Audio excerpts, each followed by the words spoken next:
Dear YouTube, as you know, under copyright law I am allowed to use portions of copyrighted material, in this case copyrighted material belonging to the Watchtower Bible and Tract Society of Pennsylvania, so long as this is used for the purpose of criticism and parody. Please remember this when Watchtower comes complaining because I've embarrassed them by using their propaganda in a way they disapprove of. Thank you.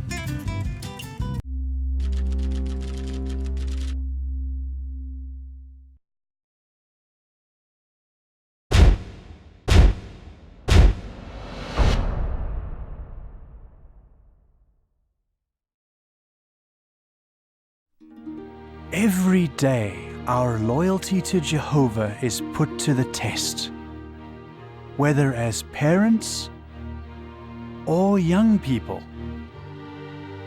married or single, at work or at our meetings, when receiving praise or facing disappointment, in a physical prison or an invisible one. Each of us is confronted with a decision to remain loyal to Jehovah. What will you choose?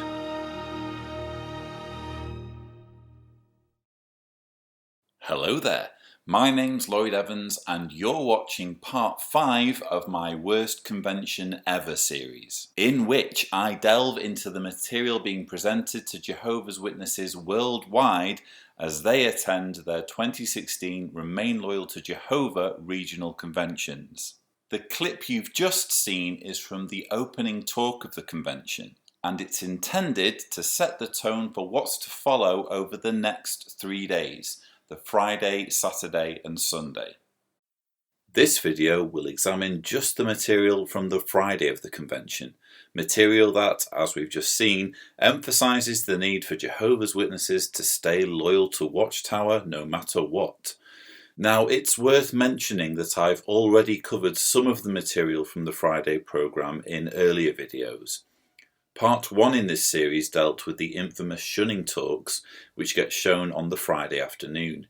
You might also remember the drama depictions of a fictional character named Sergei, as featured in Part 3.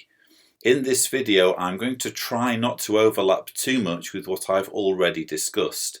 Rather than show all of the Sergei or shunning videos, I'm just going to show brief clips that will give you some idea of where and how the material fits in with the overall convention narrative, giving you an eagle's eye view of how Jehovah's Witnesses are being instructed. You might be wondering, why revisit this material at all? The reason is that since I made the first few parts in this series, I now have access to the full official recordings of all 3 days of the convention that are available for elders to download from jw.org. And when trawling through the many hours of footage, it quickly became apparent that much of it couldn't be overlooked. Essentially, the worst convention ever is now even worse than I first imagined. Because of all the extra material, I've expanded this Worst Convention Ever series from 6 parts to 9. The next 3 videos will deal with the Friday, Saturday and Sunday of the convention, and the final 2 videos will be about a rather unique propaganda video that gets shown at the end of the convention. I'd like to take this opportunity to thank the team at JW Survey for helping me handle this extra influx of material, and in particular I want to pay tribute to Jane Redwood for setting aside time to help me find the best nuggets of Watchtower's wisdom from the 3 days. Anyway, without further ado, let's launch into the Friday programme. We begin with some clips from the chairman's address, which has the theme Jehovah deserves undivided loyalty. As a member of the great crowd, we the other sheep, we have the heartfelt desire to be loyal to the symbolic Jew, the anointed ones, including the faithful and discreet slave. Certainly, we are our loyalty to the faithful and discreet slave is shown when we appreciate the spiritual food that we receive from the faithful and discreet slave. Again, this is from the very first talk of the 3-day convention, the chairman's address. And notice how Jehovah's Witnesses are already being told that it's not just about loyalty to Jehovah. What really matters is loyalty to the faithful and discreet slave. In other words, the governing body. Another facet of our loyalty. Our loyalty to Jehovah can be severely tested if a close family member or a dear friend is disfellowshipped. This is a term used for those who cannot continue to be members of the congregation. When a dear friend or even a family member chooses a course that violates Bible principles, we may feel that we are torn between loyalties. Naturally, we feel loyal to the family members, but never should we put our allegiance to them ahead of our loyalty to Jehovah. Watchtower is here wasting no time at all in getting its message across regarding shunning. If Jehovah's Witnesses are to show loyalty, they must make sure their allegiance to the organization is stronger than their love for their family members. Yes, all of us here, we're not perfect, but we can be loyal. May all of us here be fully determined to serve Jehovah with undivided loyalty for all eternity. After his rousing introductory remarks, the convention chairman exits the stage and the session chairman steps forward to introduce the next speaker.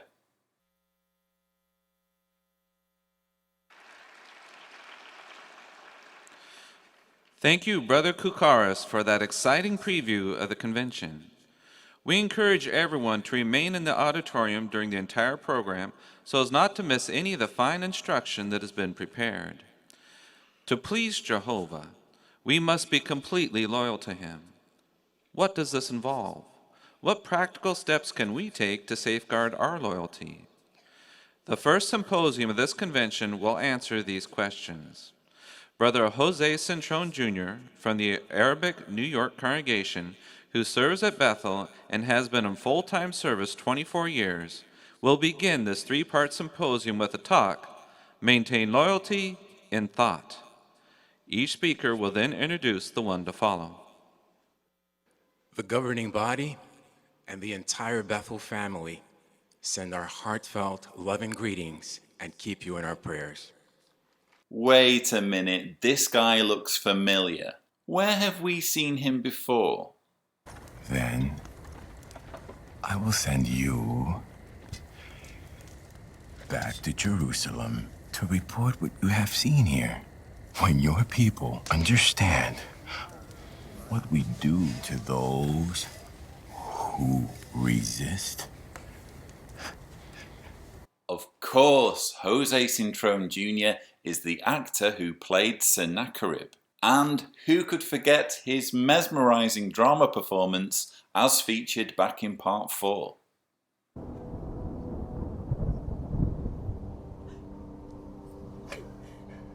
Jehovah!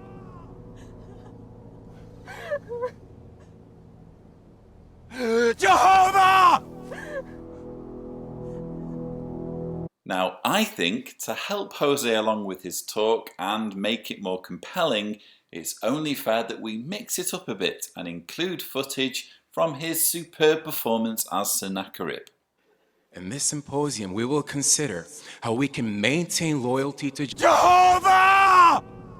by thought, word, and action. Let's begin with our thoughts. Loyalty in thought.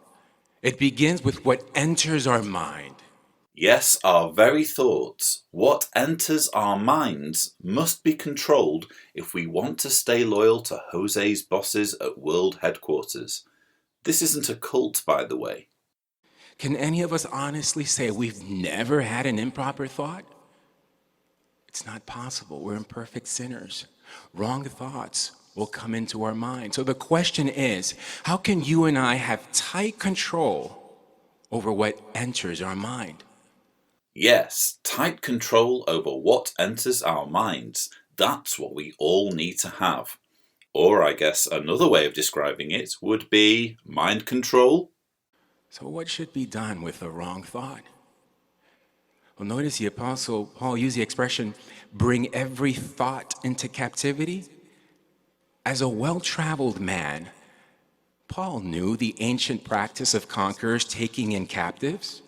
He knew. With my army. Without an army, I cannot gather slaves to work in the fields. He begs for my patience. He should be begging for his life. These rebels were held against their will. They lost their freedom, and they were forced to remain in subjection to the ruler. In like manner, when an improper thought invades our mind, we want to stop it. We want to contain it, control it. Or as Paul said, bring it into captivity. Captivity, subjection, slavery, mental slavery to the governing body. What are some practical ways that you and I can bring every thought into captivity? Number one, prayer. Would we hesitate to call 911 in the event of an emergency? Oh, Jose, you really don't want to go there. Think about this for a moment. An intruder invades your home in the middle of the night. What would you do? Do you stop to ask him, excuse me, sir, but could you please explain to me, what are your intentions in my home? No, of course not. Immediately, we ask for help. We dial 911. When an improper thought invades our mind, without delay, we pray. Your ears do not deceive you. This really is an irony overload. Jose has just acknowledged that if an intruder enters your home, you should dial 911 without a second thought. I would love to hear what his recommended course of action would be if a parent discovered their child had been molested by a fellow Jehovah's Witness. I'm guessing he might be less enthusiastic to see a far worse crime reported to police in that scenario. If wrong thoughts are permitted to linger in our minds, they will only grow stronger and stronger, making it difficult. We want these wrong thoughts to get out and stay out. This is what it means to be a Jehovah's Witness. You are expected to bend your knee to the authority of the governing body, even in the most inner sanctum of your individuality, in the mind itself. To fail to do this, to fail to control one's thoughts before they can even begin to form in your brain, is to be a traitor, is to commit thought crime. Somebody needs to tell Stephen Letts, Tony Morris, David Splain and co. that George Orwell wrote 1984 as a novel, not as a blueprint for running a religion. Fill our minds with wholesome thoughts. Now, we can't just expect good thoughts to pop up unexpectedly. No, we have to find these godly thoughts. And we have no shortage of material. We can tune into JW Broadcasting, listen to our Kingdom songs or original song. These are godly thoughts that can fill our minds and substitute it with the negative thought. Yes, we should empty our minds of anything the governing body might consider negative and fill them with the stuff they publish online, including JW Broadcasting. It should go without saying that thought reform is a foundational aspect of cult indoctrination, as highlighted in the bite model proposed by cult expert Stephen Hassan. Put simply, if you can control a person's behavior, thoughts and emotions, as well as the information they receive, guess what? You can control a human being. If you're new to Hassan's bite model, you can read more about it in his latest book, Combating Cult Mind Control, the 25th Anniversary Edition. Now Jose will introduce the first of the many video dramatizations being shown at this convention, the aim of which is to show just how much Jehovah's Witnesses are to control what goes on in their heads. Notice how a Christian sister prepares herself to remain loyal in thought. Please observe the video. Okay, now one more time. What did we learn from what we read today in the daily text? It was about Asaph, right? Very good. And? We don't want to envy people that don't love Jehovah. Very good. So question. When kids at school do things that look like fun, but we know that Jehovah doesn't like, what should we do? Pray. Perfect. You're so smart. Okay, come on, let's go to the train. It gets worse. Not only are Jehovah's Witnesses expected to clean their brains of anything the governing body objects to, they are also supposed to pull the same trick on their children. In this case, a single mother named Simone is reading the Examining the Scriptures daily book to her kids every morning over breakfast, which, if you're not aware, contains a verse and explanatory material for each day of the year. As though this isn't enough, she's also doing a quick refresher course before they leave their apartment for school. On this occasion, the two children are warned about envying classmates who do anything from the endless list of things Jehovah doesn't like, which, as we know, includes such heinous crimes as playing with the wrong kind of toy. But this isn't so much about pleasing Jehovah, it's really more about pleasing the governing body and observing their self-proclaimed authority in even the most minute aspects of one's life. The daily indoctrination drill shown here may be fictitious, but it's being depicted because this is how the governing body expects all parents to bring up their kids. After dropping her kids off at school, Simone gets into a situation at work where she finds herself envying her colleagues. Hey, Heather. Hey, Simone. I just made some tea. Would you like some? Yes. Thank you. Sure. How's your day going? Good. Good. Did you see Laura's pictures? No. Pictures of what? Her vacation. She looks so nice. That's great. Oh, did I tell you I'm going away too? Where are you going? My boyfriend bought me an all-inclusive vacation package. An island retreat sounds really great right now. Yeah, are you going anywhere? Taking any trips? No, you know, with the kids, I can't really afford to do much. Sorry, excuse me. Yeah, sure. Sometimes I just feel so trapped. Well, who can blame you if you're in a religion that insists on controlling even what goes on in your brain? I know I need to keep my life simple and stay focused on spiritual things, but it just seems like I'm constantly seeing others around me being rewarded with nice things, and I just feel forgotten. Simone expects worldly people to suffer and be miserable because she has the truth, and they don't. The real truth is that many JWs are just as, if not more likely to end up on antidepressants, especially when you consider the enormous emotional and psychological pressure heaped on them, while people outside the organisation, though not immune from difficulties, at least don't have any of those artificial troubles to contend with. Rather than obsessing themselves with keeping their lives simple, which is really just a token act of civility to the organisation, those beyond Watchtower's grip are free to focus on pursuing a life of happiness and fulfilment, which, yes, can sometimes involve taking lavishly enjoyable holidays. When we discussed the text this morning on envy, I never thought I'd be applying it to myself. For I became envious when I would see the peace of the wicked. Worldly people who can enjoy life without having it micromanaged for them by Watchtower are wicked. What did Aiden say Asaph did to overcome his envy? But as for me, drawing near to God is good for me. I have made the sovereign Lord Jehovah my refuge. That's right. He prayed, and that's exactly what I need to do.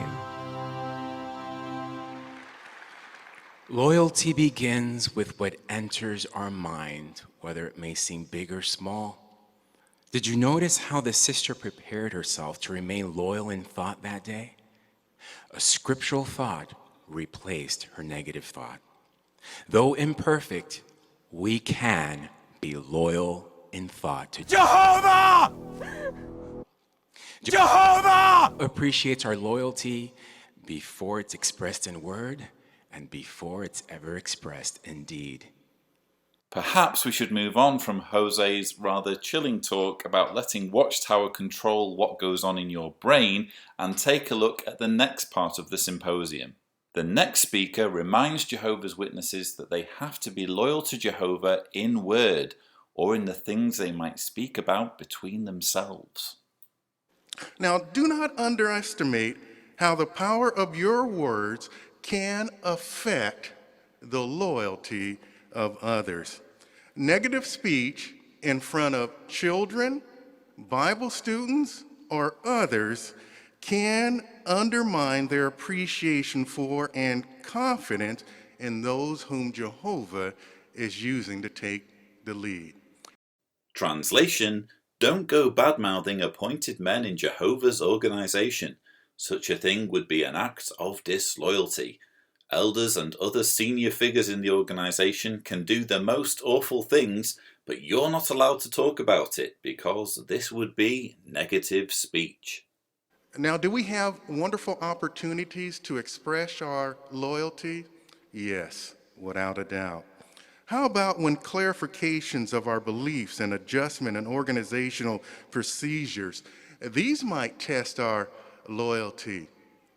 When we heard a few months back about the adjustment in our midweek meetings, what were our expressions? Were they negative or were they positive? Did we show excitement about these new adjustments for our meetings? In other words, you must be excited whenever there is new light or some kind of adjustment in the organization's teachings or procedures. Don't for a moment think you're allowed to greet any such changes with anything other than unbridled enthusiasm. You can have opinions, but only if those opinions happen to be the exact same opinions as Watchtower. Because they didn't get a clear understanding, what did many of them do? Many of them stopped following Christ. But what about Peter? What would Peter do in this situation? We see that Peter avowed or acknowledged his loyalty to Jesus, even though he probably didn't quite understand what Jesus was saying.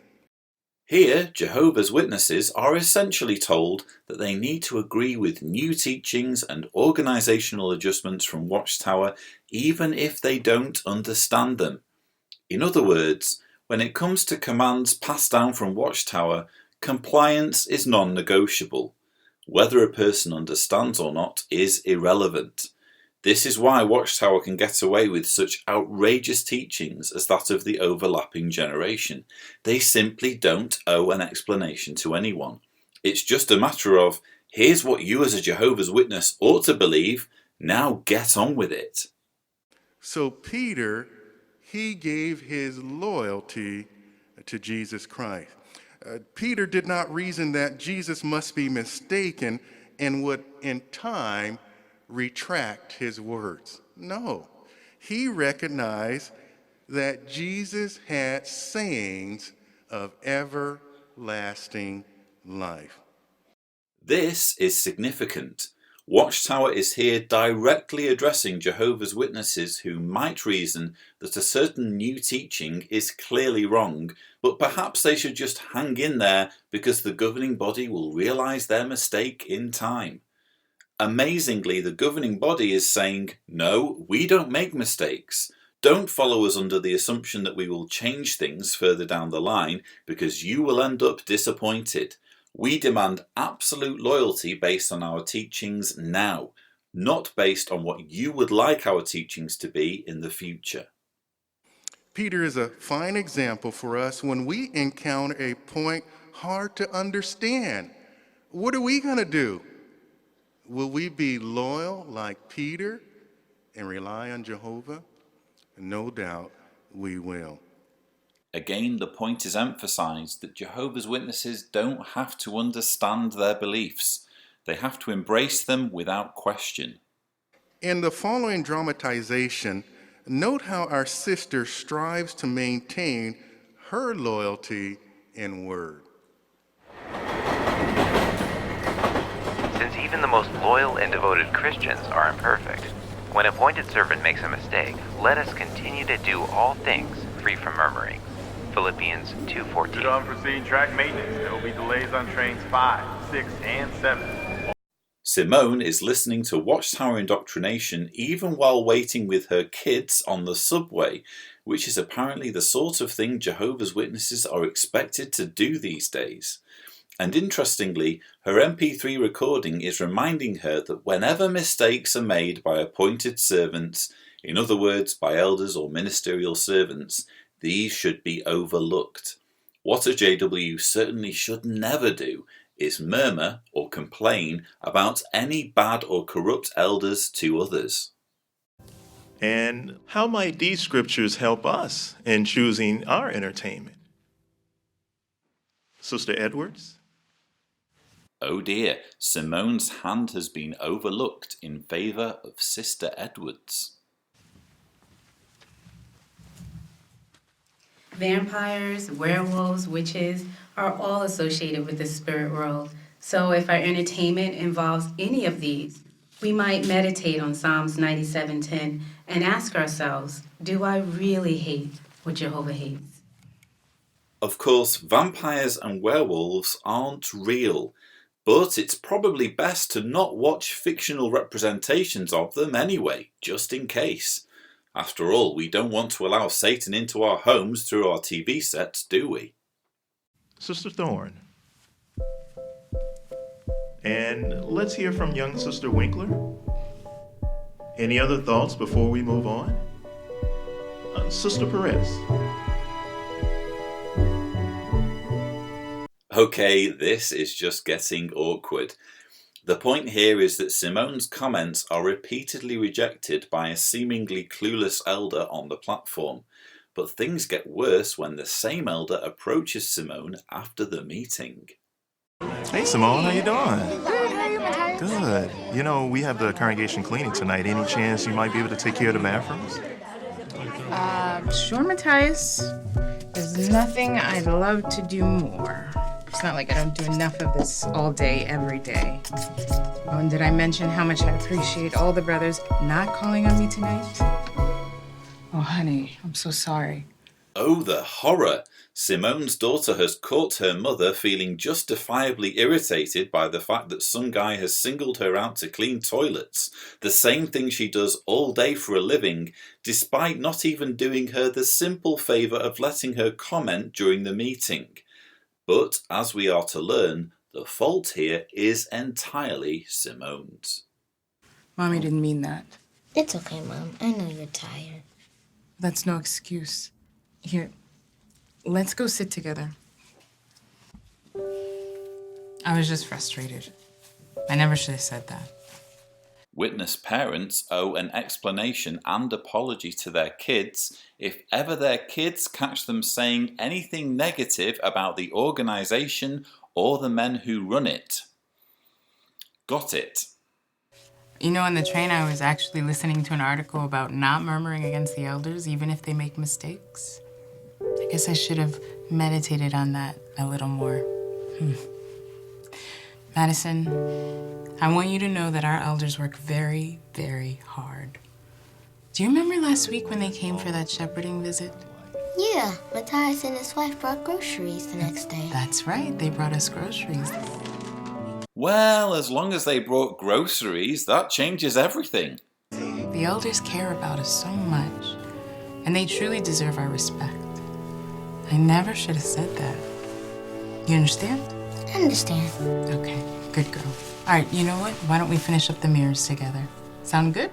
All right. Okay. Lesson learned. If you as a Jehovah's Witness are ever overheard saying anything negative about your elders, whether justified or not, Get ready to grovel.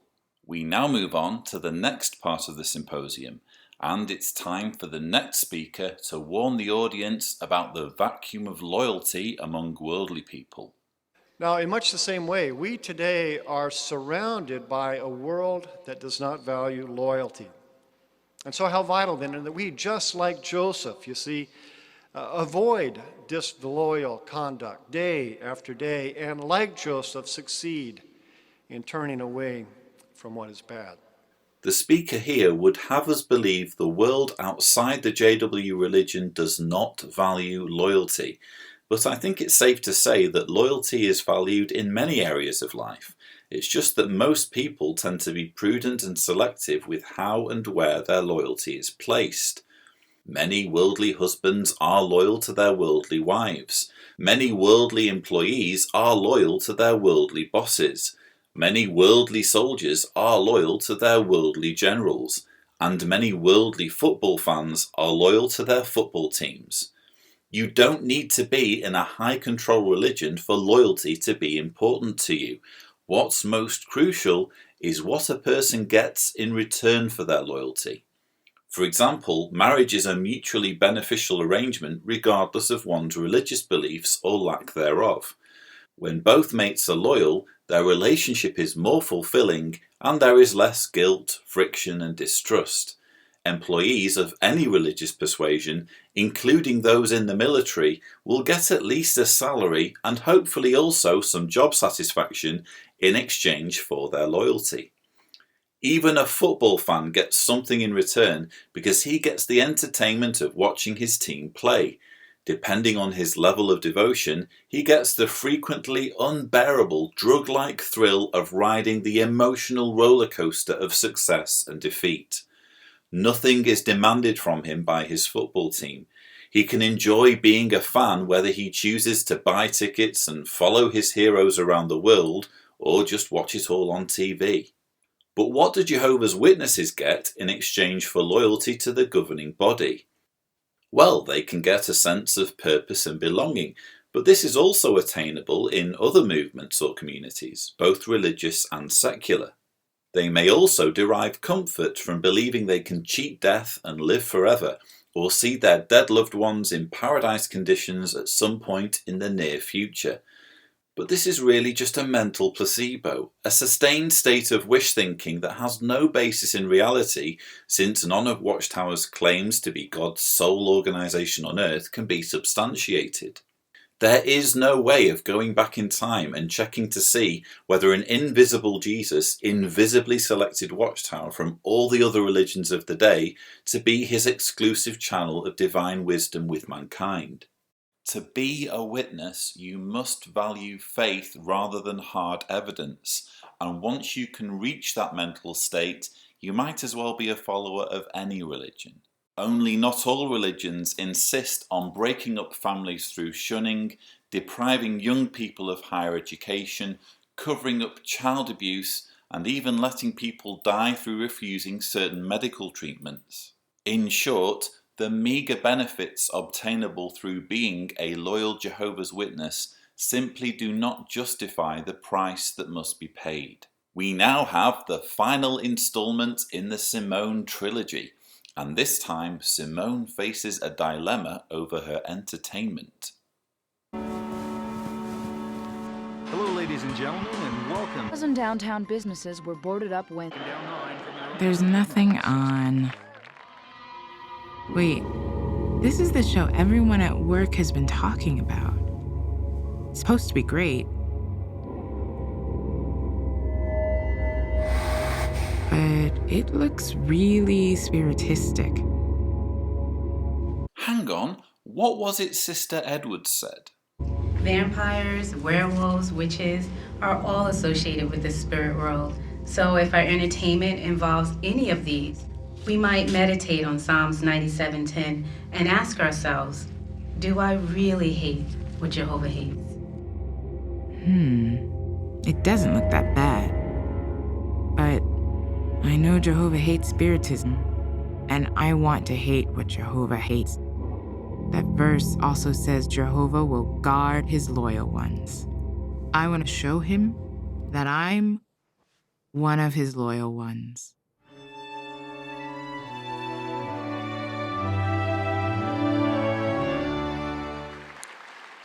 So let's briefly review. You see, hopefully this symposium has strengthened our confidence that we can maintain loyalty to Jehovah in thought, in word, and finally by action. You see, we've seen very clearly that loyalty begins with what we think. And so it's vital then that we make proper efforts to control our thoughts. Yes, being a Jehovah's Witness is all about controlling your thoughts. Or, to be more accurate, allowing Watchtower to control your thoughts. If Watchtower doesn't like a certain form of entertainment due to paranoia over satanic forces that secretly rule the world, then you shouldn't like it either. We've seen also that loyalty must be maintained also in word, realizing really that our words have the power to encourage others to be loyal. So may each of us be determined to use our power of speech for good. And when he talks about using speech for good, what he means is, don't you dare say anything bad about those in positions of authority, especially elders. They are accountable only to Watchtower, not to the lowly rank-and-file brothers they are supposed to serve. And finally, we've seen that we maintain loyalty in action by our support of true worship and our fellow worshipers. And so may Jehovah richly bless each and every one of us as we daily make efforts to remain loyal to Him.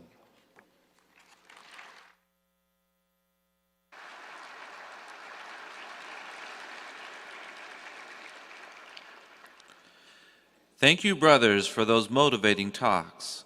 We are determined to remain loyal in every aspect of our lives. And speaking of loyalty, it's nice to see this guy loyally sticking to every word typed out for him by the governing body's teaching committee. Maintaining loyalty to Jehovah requires his servants to take decisive action. Please follow along in your Bible and picture the scenes in your mind as Brother Jeffrey Jackson of the governing body introduces and applies the dramatic Bible reading entitled, Who is on Jehovah's Side? Jehovah highly values the loyalty of his worshippers. He especially appreciates it when we are loyal to him even under adversity. And trust me, Jeffrey Jackson knows all about adversity. For example, there was that awful time he had to spend hours getting grilled by Angus Stewart at the Australian Royal Commission and was forced to defend Watchtower's woefully inadequate child abuse policies. If you have no idea what I'm talking about, please check out my video titled Jehovah's Witnesses and Child Abuse, Is There a Problem? And all should become clear. How does Jehovah respond when we remain loyal to him? He, in turn, takes great pleasure in showing his loyalty to us. Psalm 145, verse 17 says, Jehovah is loyal in all that he does. This means that Jehovah is dependable, always faithful. He will never abandon his friends. If only the governing body were dependable and faithful in discharging their duty to protect vulnerable children of Jehovah's Witnesses from sexual predators, an area in which they have been found wanting time and time again. Jackson appears in this video to introduce a dramatic Bible reading in which a portion of scripture is read out by a cast of different people voicing different characters with added music and sound effects. After the reading of Exodus 34 verses 1 to 14, in which Moses ascends Mount Sinai and learns that Jehovah demands exclusive devotion, Jackson has this to say. What lesson do we learn from this Bible account? Wanting to be loyal to Jehovah is not enough. This world's corrupting influences can deceive us into thinking that we can deviate from Jehovah's principles and still be loyal to him. But Jehovah requires exclusive devotion. Two messages come across loud and clear. Firstly, wanting to be loyal to Jehovah is not enough for witnesses. They have to prove it by living up to the standards set out for them by Watchtower. Secondly, the world outside Jehovah's Witnesses is full of corrupting influences. Only in the warm embrace of Jehovah's organisation can one find protection from Satan and his wicked hordes. Granted, we will face adversities. We might have unexpected family problems or encounter serious financial difficulties. Members of the congregation may offend us. Poor health may cause us great suffering. When experiencing such distress, we must always remember that violating Jehovah's principles is never a solution. Now, this part is extremely clever. Rather than outright tell his audience, as he easily could have done, that blood transfusions are prohibited, Jackson conveys his message in a more subtle way. An image is shown depicting a woman in a hospital bed praying beneath a bag of blood as her doctor and what looks like a friend apparently urge her to accept a transfusion. Before the image disappears, Jackson says, "We must always remember that violating Jehovah's principles is never a solution." The message couldn't be clearer. Jehovah's Witnesses are to continue observing Watchtower's 1945 ban on blood, even if it results in their death. In effect, Jehovah is telling us, if you prove to be on my side, I will prove to be on your side. As I've repeatedly argued in my videos, being a Jehovah's Witness isn't so much about being on God's side, it's really more about being on Watchtower's side. A simple way for any JW to prove this would be to stand up at a Kingdom Hall meeting before the entire congregation and say, "I believe in Jehovah, Jesus, the Bible, the resurrection and the future paradise earth. I'm just not convinced the governing body are spokespersons for God." Try doing that and set your stopwatch to see how long it takes before you find yourself in the back room being interrogated by elders. Jehovah is a God merciful and compassionate, slow to anger, and abundant in loyal love.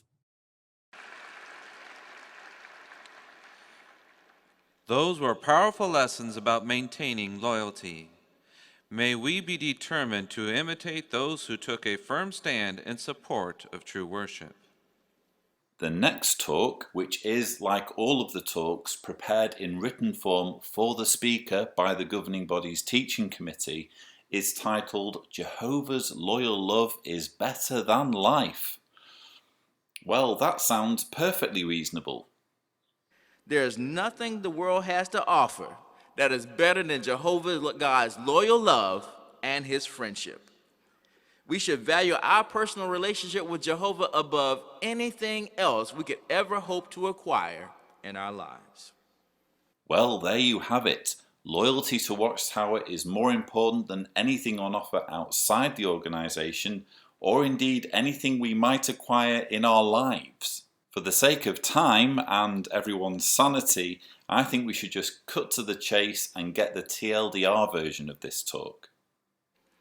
So in the end, what did we learn about Jehovah's loyal love? Unlike our own lives, which may have many fluctuations, we may have ups and downs due to failed expectations, due to disloyalty on the part of others, or a change in our personal circumstances. Through all of this, though, Jehovah's love is constant, which is a stabilizing factor in our lives. Life without Jehovah's loyal love would be meaningless and purposeless, which really doesn't make for much of a life at all. Whoa, what did you just say? Life without Jehovah's loyal love would be meaningless and purposeless, which really doesn't make for much of a life at all. You heard it here first, folks. Life outside Jehovah's Witnesses is meaningless and purposeless and not much of a life at all. Because our life changes to the variation of degrees and is subject to many changes, Jehovah's loyal love does not change. That is why it is, in fact, better than life. Did he just say being a Jehovah's Witness is better than being alive? Having Jehovah's loyal love is worth more than our own existence. Well, there you go.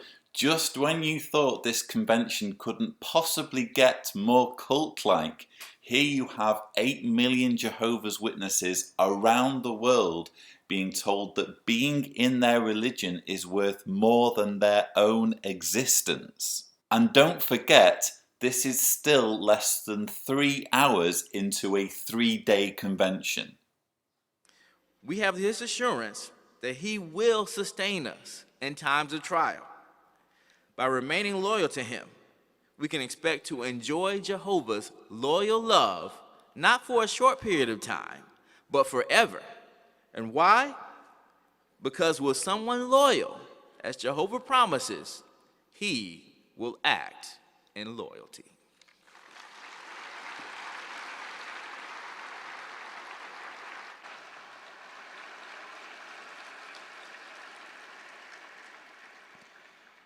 Thank you, Brother McCoy.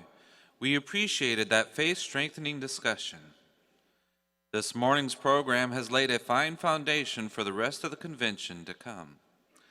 Indeed it has. We are only just finishing the Friday morning, and Jehovah's Witnesses have already been told that they should shun disfellowshipped loved ones, that they need to control their thoughts, that nobody is allowed to say anything bad about the elders, and that being in their religion is more important than their very existence. With the Friday morning out of the way, it's time to move on to the afternoon sessions, which means having a different, cheesy, wooden, robotic session chairman to introduce the speakers. Please be seated. Like his Father, Jesus is perfectly loyal. He demonstrated his loyalty throughout his earthly life in many different circumstances. How can we imitate the loyalty that our Master displayed? Please listen attentively to the following 7-part symposium. The theme is, Be Loyal as Jesus Was. This 7-part symposium is where the 7 videos are shown depicting Sergei's story, which we have already seen in part 3 of this series. Again, I don't want to overlap too much with what has already been covered. Goodness knows this stuff was disturbing enough the first time round. However, I did want to show you how 3 of those videos are presented, namely the one where Sergei is told he can't become a musician, the one where Sergei's friend turns apostate, and the one where Sergei very likely dies from refusing blood. We begin with the talk on parenting, and a reminder that young people should obey their parents no matter what, especially when their parents are parroting Watchtower's stance on education. Listening and obeying your parents, even when we don't get our way. Even when we don't get our way, demonstrates loyalty to Jehovah. And it's also a scriptural admonition. Please turn with me, if you will, to Ephesians chapter 6. Here, Jehovah has laid a command on all young ones when it comes to how they treat their parents. Ephesians chapter 6, verses 1 and 2. It reads, "Children, be obedient to your parents in union with the Lord, for this is righteous. Honor your father and your mother is the first command with a promise."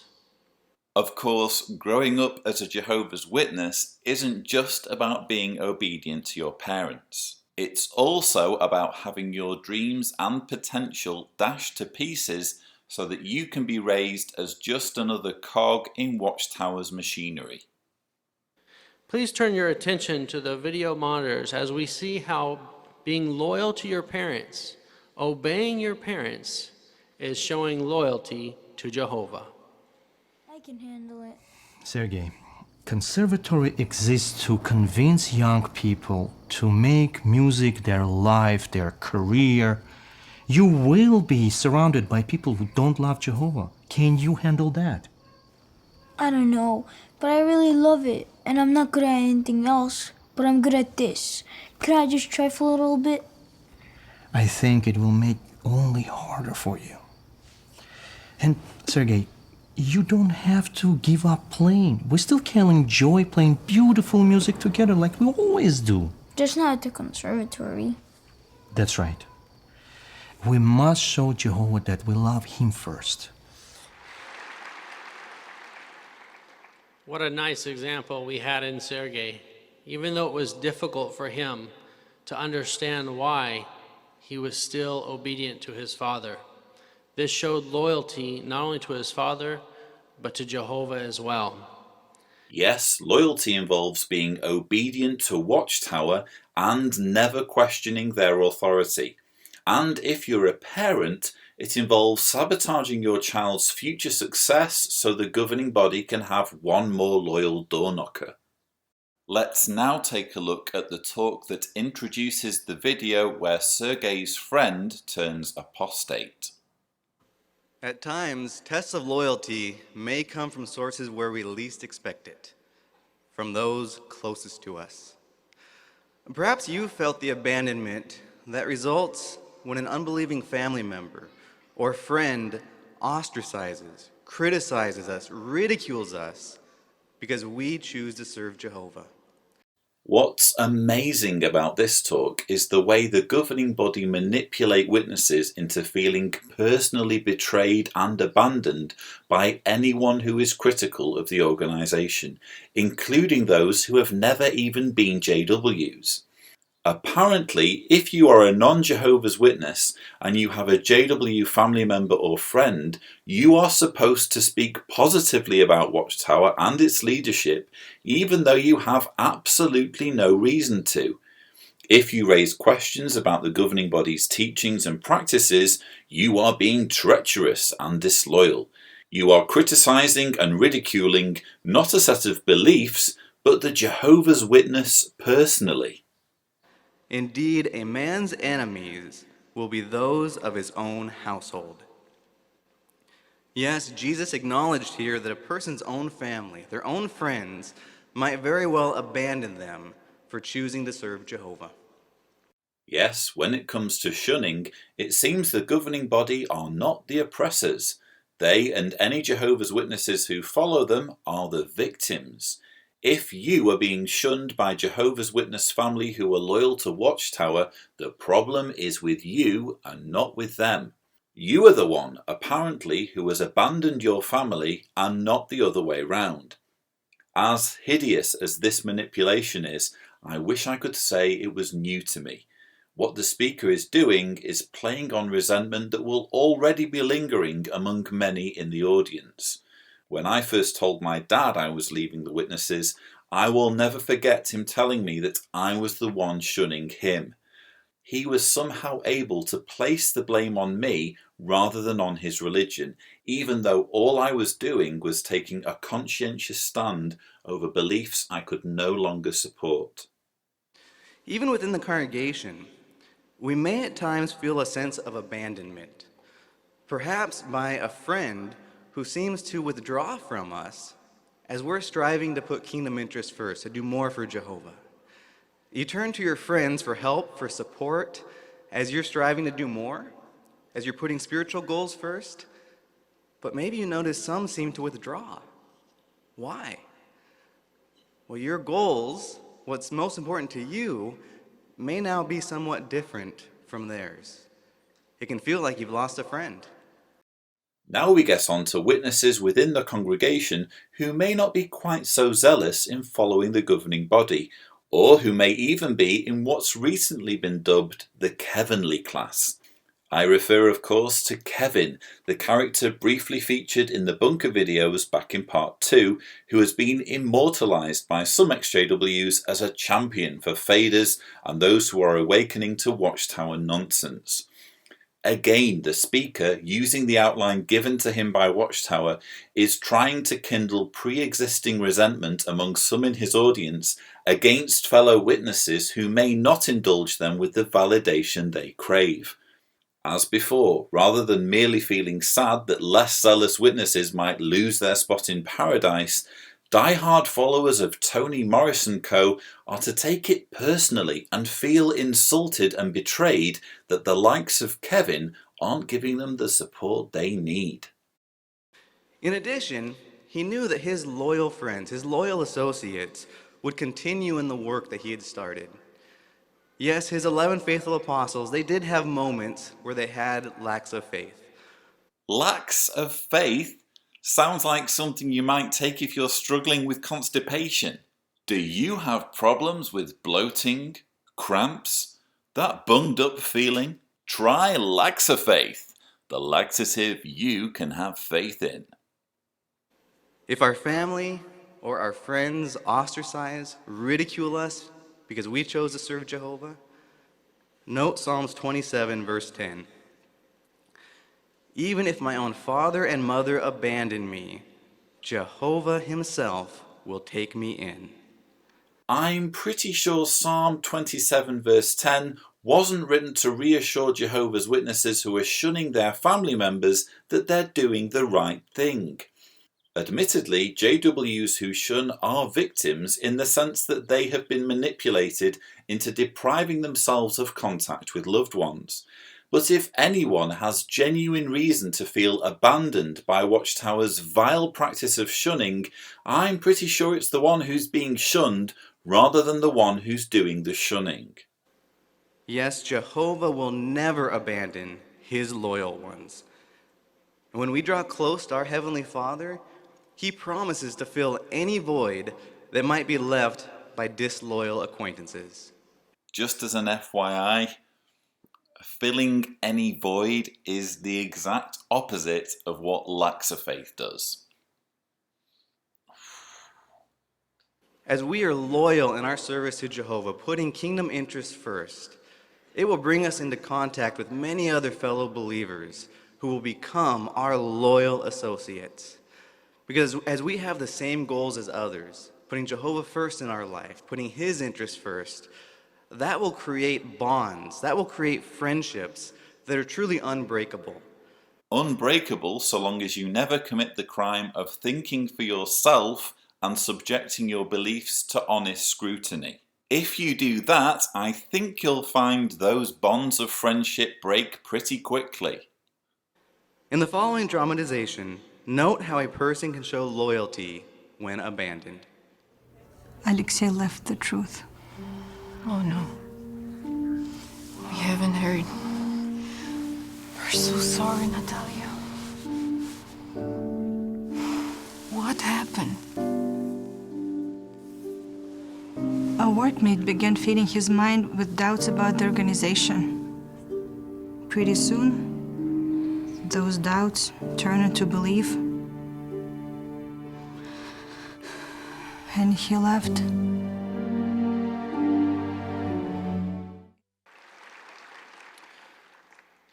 Just as Jesus did, we too may face tests of loyalty, sometimes from where we least expect it, from those closest to us.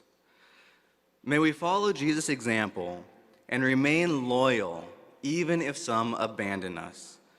For Jehovah promises at Hebrews 13:5 that he will never leave us. He will never abandon us.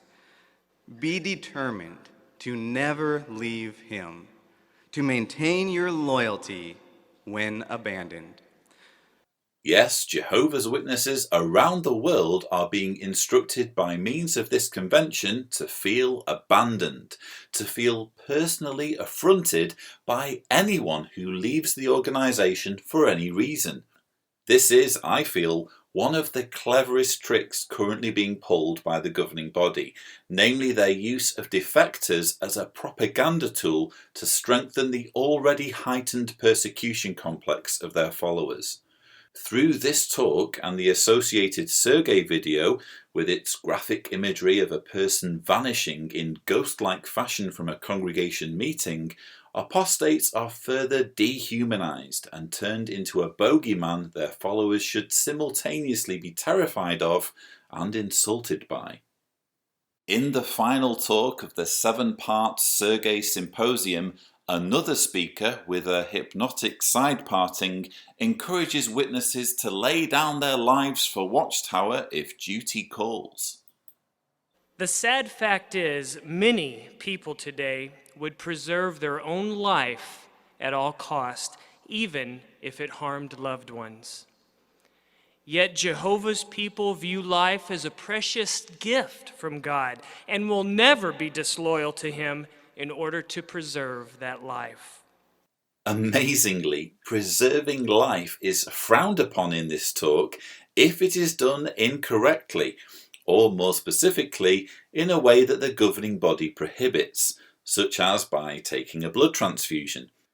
Those who might be tempted to accept blood to extend their lives are stigmatized as somehow selfish because they have inconvenienced their loved ones by living on when they should be keeling over and martyring themselves. After all, how can believing relatives have their blissful reunion with you in paradise if you won't be there because you've gone and done something the governing body has outlawed simply because of your desire to keep on living? How selfish of you. All loyal ones of Jehovah can be convinced that not even death can separate them from Jehovah's love. And like the thousands of witnesses who have laid down their lives on the altar of loyalty since 1945 due to refusing blood, you'll just have to take Watchtower's word on that. But does that mean that we could never become separated from Jehovah? Well, the fact is, by the choices we make, even when facing death, we could make bad choices that separate us from Jehovah when we need Him the most. Yes, if you accept a blood transfusion to save your life, the plus side is that you get to go on living. The downside is that you get separated from Jehovah, meaning that you have gone against the rules of the governing body. Look, if you're a Jehovah's Witness watching this, you might be thinking, oh, they may be wrong on lots of things, but at least they've got it right on blood. If this is your opinion, please read the superb jwfacts.com article titled Jehovah's Witnesses and Blood Transfusions. One of the many astute observations made by the writer Paul Grundy is that Jesus would have never approved Watchtower's blood teaching because he chastised the Pharisees for their habit of putting rules and traditions ahead of the need to preserve human life. For example, in Matthew 12 verse 11, Jesus tells the Jewish religious leaders, "Who will be the man among you that has one sheep, and if this falls into a pit on the Sabbath, will not get hold of it and lift it out? All considered, of how much more worth is a man than a sheep?" By means of their blood teaching, which was only dreamed up by the likes of Nathan Knorr and Fred Franz as recently as 1945, Watchtower has placed laws and traditions ahead of the more pressing need to preserve life. The Jesus described in the Gospels would never have sanctioned such madness, which is why you, if you are a Jehovah's Witness, have every right to block Watchtower or its elders from meddling in important decisions you need to make that could literally make the difference between life and death. How can we imitate Jesus when facing difficult circumstances in life, even death? Well, we discussed how Jesus made good decisions. But isn't it true that oftentimes good decisions are made well before we actually face extreme circumstances? For example, making sure that our medical documents are in good order and that our doctors clearly understand our position on blood can help us make good decisions when such circumstances arise. When we select our healthcare agent, we choose someone whom we know we can trust to respect our wishes. To make doubly sure that Jehovah's Witnesses in the audience will martyr themselves if faced with needing a blood transfusion, the speaker impresses on them the need to get their medical directives signed and up to date. That way it will be harder for them to change their minds at the last minute if they do happen to figure out that staying alive is more important than keeping Watchtower happy. Yet despite our best preparation to make good decisions, some decisions will have to be made when circumstances arise. For example, in deciding what treatments we will use. It takes time and research for us to distinguish between acceptable medicine and spiritistic practices. But that decision is important. Never, in desperation, would we want to try treatments that are connected with spiritism. I'm not entirely sure what he means here when he talks about medicine that involves spiritistic practices. I can't remember the last time I went for a checkup only to be told, "I'm sorry, Mr. Evans, Dr. Clark can't see you today, but we do have our in-house witch doctor who's waiting for you in room 5 to work his voodoo on you." I guess this is just Watchtower's way of covering all bases, bearing in mind this convention program will also be presented in parts of the world where witch doctors and medicine men are actually a thing. How sad it would be, in an effort to extend our life just temporarily, we sacrifice our loyalty to Jehovah and lose out on life for an eternity. Yes, how sad it would be if you were to lose your spot in paradise by selfishly surviving because you accepted blood. The governing body are really ramping up the pressure on Jehovah's Witnesses to lay down their lives as a token of their allegiance. What's truly sad about all this is just how many lives this outrageous teaching is taking as we speak, the fact that Jehovah's Witnesses get charitable and tax-exempt status despite pushing this fatal teaching, and the fact that once you have killed yourself to show how loyal you are to Jehovah, it's too late to realize you have thrown your life away for nothing. Or even if we did lose our life in this system, we can think about the resurrection hope that we have when circumstances get difficult. We can think of ourselves experiencing the blessings Jehovah has in store, perhaps blessings that we've told others about for many years, but we can see ourselves there, enjoying them as a reward for our loyalty. Basically, what we've just heard amounts to, don't worry about the fact that you're literally dying for your religion, just think happy thoughts. Above all, though, like Jesus, we must supplicate Jehovah, and he will supply the courage we need to remain loyal. In the following dramatization, note how a person can show loyalty when facing death. Should something happen, keep your hope anchored on that wonderful day. The day when your mom and I will be reunited with you in the new world. Promise me?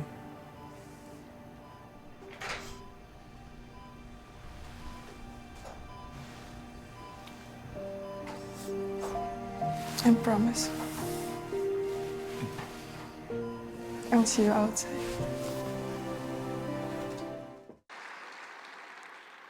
Friends, we have every reason to maintain our determination to loyally serve Jehovah even in the face of death. No, you have absolutely no reason to throw your life away for a group of men who go around calling themselves Jehovah's Organization while refusing to offer even the slightest evidence to support their unique theological claims. Seriously, if you're a Jehovah's Witness watching this, even if you decide that attending meetings and preaching on behalf of Watchtower is what you need to do, please don't be so reckless and deluded as to risk your life for a bunch of guys in New York. By the time the organisation finally figures out that the Bible is silent on blood transfusions, assuming that day ever comes, It will be too late for you if you've already paid the ultimate price for this horrendous teaching. Drawing close to our Heavenly Father as Jesus did will give us the stability and the strength to overcome the most difficult of obstacles. May our love for Jehovah continue to grow each and every day, and may it be our determination to be loyal, yes, loyal as Jesus was.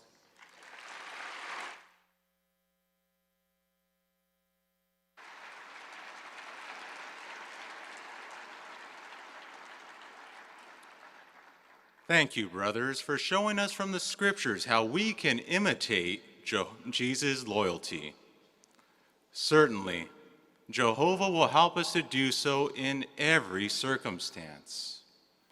We now come to the three-part symposium on the Friday afternoon titled Loyally Uphold Jehovah's Judgments, which is essentially a series of talks reminding witnesses to shun disfellowshipped relatives. The videos shown in these talks were already featured in part 1 of this series, but again I thought it would be interesting to show some of the official jw.org approved convention footage and see how this fits in with the videos. The first talk in the symposium is titled Hate What Jehovah Hates. When I was a little boy, I remember waking up early in the morning and hiking to the mountains with my granddad. When I got up, about 800 feet across, there was this huge target. It's probably bigger than the screen up here. But my granddad would take his bow and arrow, he would lean back, and he fires. And he misses the target. But he didn't complain. He didn't blame the target. No, he said, how can I improve my aim? How can I improve hitting the target?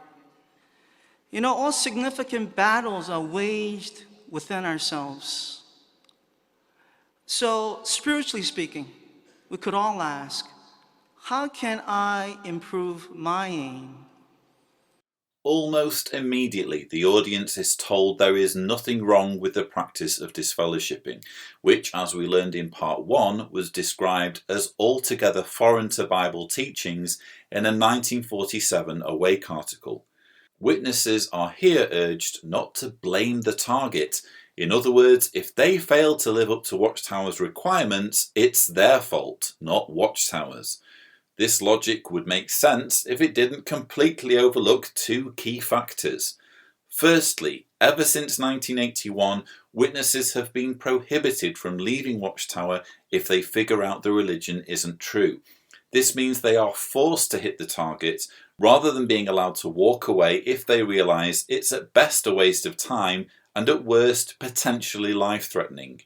Just having a target doesn't mean that achieving it is either necessary or beneficial, just as nobody is forced to jump off mountains or wrestle with sharks just to prove they can do it. Secondly, there is the issue of indoctrination through deception. JWs are increasingly being urged to get their children baptized as young as the ages of 9 to 11, when they are far too young to make a mature decision about the claims they have been raised to accept. Similarly, JWs who are converted as adults are given a crash course in following Watchtower that completely overlooks unsavoury elements of the organisation's past and present, meaning that any decision to get baptized is based on what they are told rather than what is actually the case.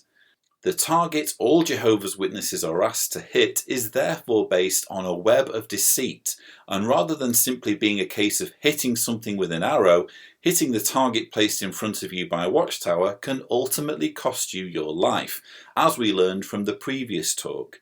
For example, you can be disfellowshipped for saving your life by accepting a blood transfusion if you refuse to express regret for doing so. The world has lost its moral values and has watered down the seriousness of such sins as adultery and homosexuality. Therefore, if we're not careful, we could gradually adopt the laid-back attitude of the world of what they consider bad. Of course, if we want the world to stop having a laid-back attitude towards adultery, We could always go back to the Old Testament's way of dealing with adulterers and have them all stoned to death. Look, not sharing the same morals as Watchtower does not make you an immoral person. If anything, I consider myself more moral since leaving the witnesses because I no longer endorse ripping up families through shunning or manipulating people to commit suicide just to make a point about blood. Thus, this symposium will help us to thoroughly uphold Jehovah's judgment in three ways. One, by hating what Jehovah hates. Two, by maintaining the right view of unrepentant wrongdoers. And three, by forgiving others and ourselves. We now move on to the second part of the symposium, which again is featured in part 1, containing the most potent manipulation for JWs to shun their disfellowshipped family members. Some in Satan's permissive world may view disfellowshipping as extreme or drastic or harsh. While it is a strong measure, it certainly has its benefits. It keeps Jehovah's organization morally clean and his name from reproach. It also protects you and I from bad associates, including messages that apostates and others have used to spread wrong ideas. And disfellowshipping very well may help the sinner to return to Jehovah. Yes, it's all about helping the sinner to return to Jehovah. It isn't so much about preventing witnesses from having contact with former believers who are in the best position to help them rethink their beliefs. But loyal Christians would not associate with anyone called a brother who is practicing serious sin. In fact, this is true even if no congregation action has been taken, as may be the case with an inactive one. Yes, as we discussed in part 1, audiences at this convention are being coerced to shun even family members who aren't disfellowshipped if they have faded from the organisation and are doing things the governing body disapproves of. This can be especially challenging when it comes to a family member, when it involves somebody we love. The tensile strength of our loyalty to Jehovah can be put to the test. However, we must not allow strong family ties to compromise loyalty to Jehovah and to his organization. In the dramatization that follows, note how loyalty results in a blessing. Jehovah. I tried to contact them. I just wanted to talk and to hear their voice. I missed being with my family. And they thought about reaching out to me. But they knew that if they had associated with me, even a little, just to check on me, that small dose of association might have satisfied me. Did a loved one come to your mind? Those who have had a family member disfellowship likened it to the deepest hurt that they've ever experienced. They describe a cascade of emotions ranging from frustration to negativity to just simply feeling overwhelmed. If you've ever experienced this sort of heartbreak, please know that Jehovah understands the exquisite pain associated with losing a family member. Yes, if you're a Jehovah's Witness who is emotionally in pieces due to shunning a family member in obedience to Watchtower, don't worry, Jehovah understands your pain. There, that should make it better. Did you know that it's a pronounced cold snap in the dead of winter that triggers the lilac to bud and bloom come spring? Those frigid temperatures do something deep inside that plant to heighten its sweet fragrance and to enhance the beauty of that cluster of flowers. When we look around Jehovah's organization, some of the most beautiful and sweet-smelling Christians are those who have allowed this internal process or this chill of discipline to make significant changes in their thinking and conduct. The result is nothing short of spectacular. Let each of us be resolved to let nothing undermine the effectiveness of Jehovah's discipline. Remember that loyalty to Jehovah is the glue that holds our spiritual life together, so let nothing, even the improper course of a disfellowship family member, weaken that bond. Yes, treating someone with coldness is actually good, because don't forget, it's a cold snap in winter that gives the lilac its sweet fragrance. How poetic. Isn't it interesting that when Jehovah's Witnesses treat one another lovingly, well, they're fulfilling Jesus' prediction that his followers would have love among themselves. But when they treat their own family members in a cruel way, well, that's okay too, because the lilac. The final talk of the Shunning Symposium is about the need to forgive wrongdoers when they finally get reinstated. Unfortunately, for this particular talk at this particular convention, Watchtower chose a speaker who makes no sense whatsoever, which I suppose is probably a good thing. And think what Luke chapter 15 and verse 7 says. We've heard before, we can't see the angels in mid-heaven, but what a loud joy that goes out in heaven when one repenter or sinner repents and turns around. What about us here on earth? Well, no doubt there's been some new adjustments, no doubt. Do not allow the individual who has sinned to overwhelm yourself with this. But we must come to consequences and come to the situation and look for a way where we can reconcile ourselves with Jehovah. Back in January, we got some new adjustment on this. If you didn't understand a word of that, don't worry, I didn't either. I think it was something about new adjustments, coming the situation, a loud joy going out in heaven, not overwhelming yourself, more new adjustments in January, and the rock band, no doubt. I think. So let's look and see if we can see the new adjustments in this dramatization of a congregation where an individual is dealt with. I wish someone would let me in on the secret of what a dramatization is. As you've seen from this dramatization, loyally, we want to continue to uphold Jehovah's judgments. To be successful in upholding Jehovah's judgments, we must cherish our relationship with Jehovah God as a loyal God that he is. Rather than seek loopholes in order to bypass Jehovah's judgments, we must try to discern and follow the wisdom behind Jehovah's commands and be obedient to them. By doing this and obeying them, it will bring us pleasure. I'm sorry, but I can't think of anything pleasurable about shunning, and I certainly can't blame witnesses for trying to find loopholes for maintaining precious contact with their disfellowshipped family members, especially since ostracism by loved ones can lead to depression and even suicide. And in imitation of our Heavenly Father, let us 1, hate what Jehovah hates, 2, shun unrepentant wrongdoers, and 3, be forgiving. This, brothers and sisters, will lead to everlasting blessings.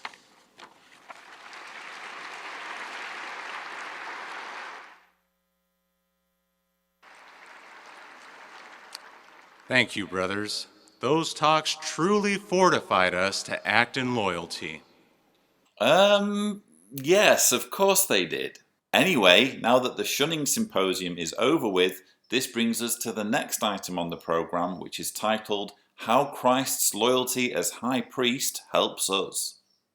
What makes a Yankee fan, or a Red Sox fan, or who will someone root for in the Olympics? See, all of these things, many times, as far as it comes to loyalty, are determined by a person's place of birth, their nationality, their blood ties, or the religion into which they are born. But that takes no thinking. True loyalty must be cultivated. It has to be built. It's not a matter of chance. Someone's born in New York, they likely root for the Yankees, maybe the Mets, or Boston, or whatever it is. Those loyalties are so minute compared to the true loyalty that we're not born with. How do we develop true loyalty to Jehovah? It's through prayerful study of the Scriptures, as well as a heartfelt godly devotion, and then our efforts to imitate Jesus. I'm amazed this speaker was able to stumble through all this without seeing the irony. He basically admits that a person's religion is purely a matter of birth. It is entirely down to chance, a birth lottery, if you will. But then, after making such a calm, logical statement, it all comes undone, and he says that true loyalty to Jehovah is something we're not born with because we think it through and figure it out by means of study. I'm sorry, this is total nonsense. The majority of witnesses are witnesses precisely because of an accident of birth, because their parents happened to be witnesses and indoctrinated them accordingly. They weren't presented with objective information about their beliefs, including unbiased information on the beliefs of all other religions and schools of thought, and encouraged to make a decision that best suited them. They were indoctrinated as witnesses, plain and simple, in just the same way as children of other religions are indoctrinated. However, what this guy is saying is that religion is an accident of birth, but not when it comes to being born a Jehovah's Witness. Then it's somehow different. Blood is thicker than water, famous expression, but it is not thicker than our loyalty to Jehovah. The Bible gives us an example when family loyalty was tested. It was in the days of Moses and Aaron. There was a man named Korah. The Bible tells us that Numbers 26, 10, and 11, that Korah was destroyed from the midst of the congregation, but his sons, loyal to Jehovah, stayed alive and served Jehovah faithfully for years. The lesson? Loyalty to family should never be greater than loyalty to Jehovah. The lesson, Watchtower comes first, family comes second. And if a family member is disfellowshipped, you should follow the example of Korah's sons and treat them as though they've been executed by God without mourning their loss. But all that aside, this religion is totally about love and strengthening the family. When it comes to our friends, this might be an area that tests our loyalty, particularly when a friend gets involved in wrongdoing that should be brought to the attention of the elders. Never would we want to allow misguided loyalty to a friend to overshadow our loyalty to Jehovah. If you recall, as we heard earlier, the definition from the Greek language of loyalty carries the thought of holiness and righteousness. So what would the loving and loyal thing be to do if a friend was in such a circumstance? Approach the friend. Urge him to seek the help of the elders and the parents and to speak to them. And then tell him that if he does not do it within a reasonable period of time, you will. Translation: all 8 million Jehovah's Witnesses worldwide are essentially informants for Watchtower, and if a JW spots a friend doing one of the many things the governing body forbids, they should first threaten their friend into confessing, and if this fails, they should tell on them, even if this results in a punishment that will likely far exceed the crime. We know that you will be encouraged by the final talk of today's program, how Christ's loyalty as high priest helps us. Brother John Stinsing from the East Spring Valley congregation, who serves at Bethel and is 34 years in the full-time service, will deliver this talk. Brother Stinsing, you have our attention. Wait a minute, is Brother Stinsing that guy who plays the dad in the shunning video? I didn't even care that my parents' hearts were breaking. Yes, it is. Jesus loyally reflects Jehovah's impartial justice. Now, in Jesus' day, chief priests such as Annas and Caiaphas corrupted justice. They were wicked men. The religious leaders, such as the Sadducees and the Pharisees, were heavy-handed bullies. They were more interested in their man-made rules than the people. They were not interested in people at all. just their self-preservation and authority. Yes, the Jewish religious leaders were heavy-handed bullies who were more interested in preserving their authority and enforcing their man-made laws than helping the people. Well, it's a good job we don't have to worry about anyone like that being around today. Brother Stensing now introduces a series of 3 cringeworthy drama scenes from last year's convention, each based on a story from Jesus' ministry. Rather than show you them all, I thought I'd bring this video to an end on a light-hearted note by showing you the most hilariously awful scene in which a badly dubbed Jesus resurrects Lazarus. Lord, by now he must smell, for it has been 4 days. Did I not tell you that if you would believe, you would see the glory of God?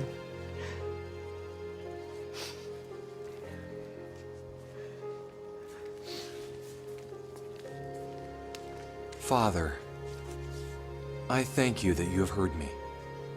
True, I knew that you always hear me, but I spoke on account of the crowd standing around, so that they may believe that you sent me. Lazarus, come out!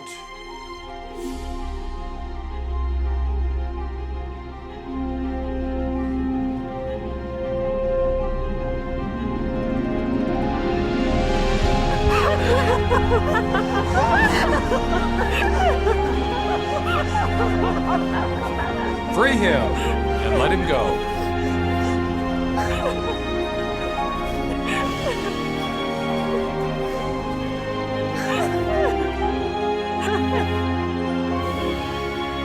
So that brings us to the end of part 5 of this series, in which we've seen coercion to shun family members, coercion to inform on friends who trespass the governing body's commands, coercion to clean your mind of thoughts the governing body doesn't agree with, an insistence that being a Jehovah's Witness is better than life itself, and coercion to kill yourself rather than accept blood. If you're anything like me, perhaps you'll agree after watching this video that the worst convention ever just got a little bit worse. Look out for my next video in which I take a look at the material shown on the Saturday of the convention. Until then, as always, thank you for watching. This video was brought to you by Laxafaith, because sometimes praying for relief isn't enough. Don't take the narrow and cramped road, take Laxafaith, a laxative you can have faith in. We want to contain it, control it.